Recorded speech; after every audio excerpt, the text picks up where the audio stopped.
Is this the moment that Drew Lock lost the Seahawks quarterback competition? Yes. We hope the quarterback is okay as he's currently dealing with COVID.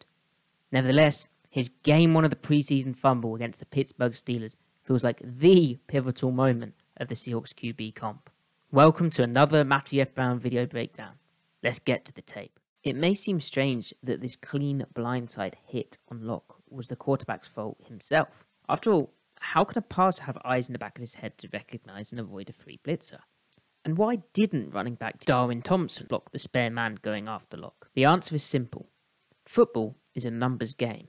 The Seahawks decided to call in a 5-man pass protection, allowing them to release the maximum of 5 eligible receivers into routes. The Steelers showed a blitzing look from their slot corner off the right side, complemented by the safety on that side creeping down, as though he was going to replace the blitzer in coverage after the snap. We know Lock saw this. Seattle deciding to slide their 5 men in pass protection to this side made sense initially. It gave them 3 offensive linemen for the 3 Pittsburgh rushers. The issue was the Steelers were lying to Seattle and Lock pre-snap. They instead sent pressure from the other side, the offense's left. Lock did not see this before the snap, otherwise he would have reset the protection to slide the other way. And Lock didn't see this after the snap either. Instead, he stared obliviously at his passing concept on the right. As for Thompson, why didn't Seattle ask him to pass protect? That would have put 3 pass blockers to each side. There's good reason for it. Firstly, it would not have allowed the Seahawks to put an extra guy into the route combination. In this case, a horizontal stressor for the defense. Working on the basis that you need 6 in pass protection will soon look silly when the defense only rushes 4, while dropping 7 into coverage. Secondly, and most importantly, the quarterback is the key element to pass pro. Even in 6-man pass protection, the defense can, and will, bring an extra blitzer than the offense can block. Where the offense can still win is if the quarterback recognizes this situation and throws hot. With the defense bringing 1 extra off a side, the offense therefore has 1 extra in the route pattern on that side. The pass protection scheme will never always be sliding to the side of the extra rusher. That would be impossible guesswork.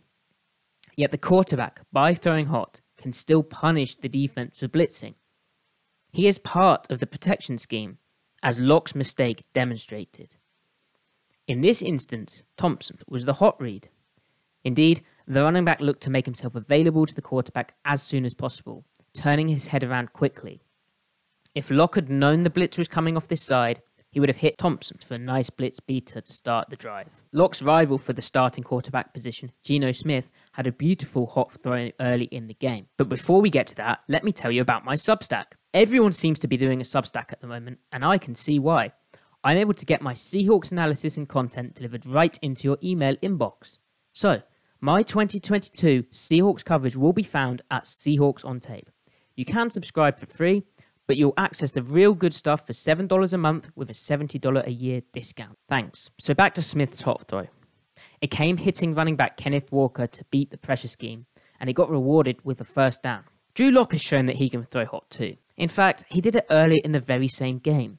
He only failed in the clutch, and he had time to collect himself and observe the whole picture. Perhaps he needed to take a deep breath in the bigger moment. It is, of course, impossible to be 100% certain on where blame lies when you're on the outside looking in. Even Seahawks head coach Pete Carroll was in that position when he delivered his post-game assessment. Yeah, we could have handled that better.